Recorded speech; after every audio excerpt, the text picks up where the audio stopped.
లక్ష్మీదేవి ఇంట్లో స్థిరంగా ఉండట్లేదు అని చెప్పి చాలామంది బాధపడుతూ ఉంటారు. లక్ష్మి నివాసం ఉండేటువంటి ప్రాంతాలు ఏంటి అనేటువంటివి మనం దృష్టిలో పెట్టుకోవాలి. ప్రతిరోజు మనం రోజుని ప్రారంభం చేసి రాత్రి పడుకోబోయే ముందు మన అందరి వంటగదుల్లో సింక్ ఉంటుంది. ఆ సింక్లో తిన్న పదార్థాలు తిన్నటువంటి గిన్నెలు అన్నీ పడిపోయి అలాగే వేసి ఉంటాయి. వాళ్ళ ఇళ్లల్లో లక్ష్మీదేవి అస్సలు నివాసం చెయ్యదు. ఎవరైతే పడుకునే ముందు ఆ స్టవ్ లేదా గ్యాస్ కట్టను శుభ్రంగా కడుక్కొని ఆ సింక్ ఖాళీ చేసేసి అది మంచి సుగంధంతో నిండి ఉంటుందో వాళ్ళ ఇంట్లోనే లక్ష్మీదేవి ఉంటుంది. ఒకటి.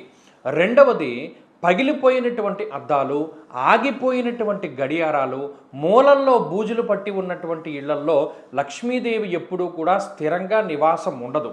మూడవది, మన గుమ్మం ఏదైతే సింహద్వారం ఉంటుందో సింహద్వారానికి అడ్డంగా, అంటే దాన్ని ద్వారవేధ అంటారు, సింహద్వారానికి అడ్డంగా వస్తువులు, బల్లలు, మంచాలు, అంటే గుమ్మానికి గుమ్మం ఆచ్ఛేదనగా లేకుండా మధ్యలో ఫ్రిడ్జ్లు, బీరువాలు, బల్లలు లేకపోతే సోఫా సెట్లు ఎవరికైతే ఉంటాయో వారి ఇంట్లోకి లక్ష్మీ ప్రవేశం చెయ్యలేకపోతుంది.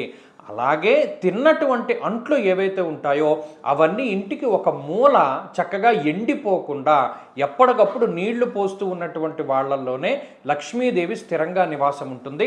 మరీ ముఖ్యంగా మంగళవారం, శుక్రవారం నాడు గడప గౌరీ నోము అని గతంలో చేసేటువంటి వారు మంగళవారం, శుక్రవారం నాడు గడపలకి పసుపు రాసి బొట్లు పెట్టినటువంటి వారి ఇళ్లల్లోనూ, సాయం సంధ్యా సమయంలో తులసి కోట దగ్గర ధూపాన్ని వెలిగించినటువంటి ఇళ్లల్లోనూ, సూర్యోదయం కాకమునుపే ఇంట్లో దీపారాధన చేసినటువంటి ఇళ్లల్లోనూ, అలాగే మనకు ఉండేటువంటి దుస్తులు, మనం వేసుకునేటువంటి చెప్పులు ఇవన్నీ తిరగబడకుండా, కొంతమంది బట్టలు ఆరేసుకుంటారు తిరగేసి ఆరేసుకుంటారు, లేదు ఇంట్లో చెప్పులు ఉంటాయి బయట అవన్నీ బోర్లా పడిపోయి ఉంటాయి. ఇలా ఉన్న వాళ్ళ ఇళ్లలో లక్ష్మీదేవి ఉండదు. ఇవన్నీ సవ్యంగా ఉండేటువంటి వాళ్ళ ఇళ్లలో లక్ష్మీదేవి స్థిరంగా నివాసం ఉంటుంది. లక్ష్మీదేవి ఇంట్లో స్థిరంగా ఉండట్లేదు అని చెప్పి చాలామంది బాధపడుతూ ఉంటారు. లక్ష్మి నివాసం ఉండేటువంటి ప్రాంతాలు ఏంటి అనేటువంటివి మనం దృష్టిలో పెట్టుకోవాలి. ప్రతిరోజు మనం రోజుని ప్రారంభం చేసి రాత్రి పడుకోబోయే ముందు మన అందరి వంటగదుల్లో సింక్ ఉంటుంది.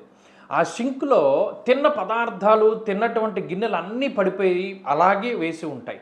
వాళ్ళ ఇళ్లల్లో లక్ష్మీదేవి అస్సలు నివాసం చెయ్యదు.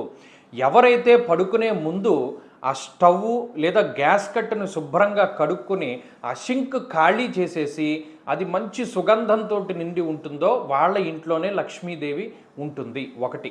రెండవది, పగిలిపోయినటువంటి అద్దాలు, ఆగిపోయినటువంటి గడియారాలు, మూలల్లో బూజులు పట్టి ఉన్నటువంటి ఇళ్లల్లో లక్ష్మీదేవి ఎప్పుడూ కూడా స్థిరంగా నివాసం ఉండదు.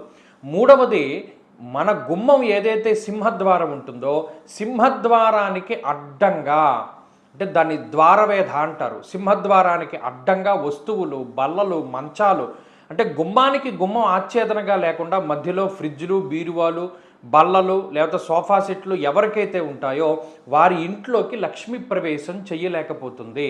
అలాగే తిన్నటువంటి అంట్లు ఏవైతే ఉంటాయో అవన్నీ ఇంటికి ఒక మూల చక్కగా ఎండిపోకుండా ఎప్పటికప్పుడు నీళ్లు పోస్తూ ఉన్నటువంటి వాళ్ళల్లోనే లక్ష్మీదేవి స్థిరంగా నివాసం ఉంటుంది. మరీ ముఖ్యంగా మంగళవారం, శుక్రవారం నాడు గడప గౌరీ నోము అని గతంలో చేసేటువంటి వారు మంగళవారం, శుక్రవారం నాడు గడపలకి పసుపు రాసి బొట్లు పెట్టినటువంటి వారి ఇళ్లల్లోనూ, సాయం సంధ్యా సమయంలో తులసి కోట దగ్గర ధూపాన్ని వెలిగించినటువంటి ఇళ్లల్లోనూ, సూర్యోదయం కాకమునుపే ఇంట్లో దీపారాధన చేసినటువంటి ఇళ్లల్లోనూ, అలాగే మనకు ఉండేటువంటి దుస్తులు, మనం వేసుకునేటువంటి చెప్పులు ఇవన్నీ తిరగబడకుండా, కొంతమంది బట్టలు ఆరేసుకుంటారు తిరగేసి ఆరేసుకుంటారు, లేదు ఇంట్లో చెప్పులు ఉంటాయి బయట అవన్నీ బోర్లా పడిపోయి ఉంటాయి. ఇలా ఉన్న వాళ్ళ ఇళ్లలో లక్ష్మీదేవి ఉండదు. ఇవన్నీ సవ్యంగా ఉండేటువంటి వాళ్ళ ఇళ్లలో లక్ష్మీదేవి స్థిరంగా నివాసం ఉంటుంది.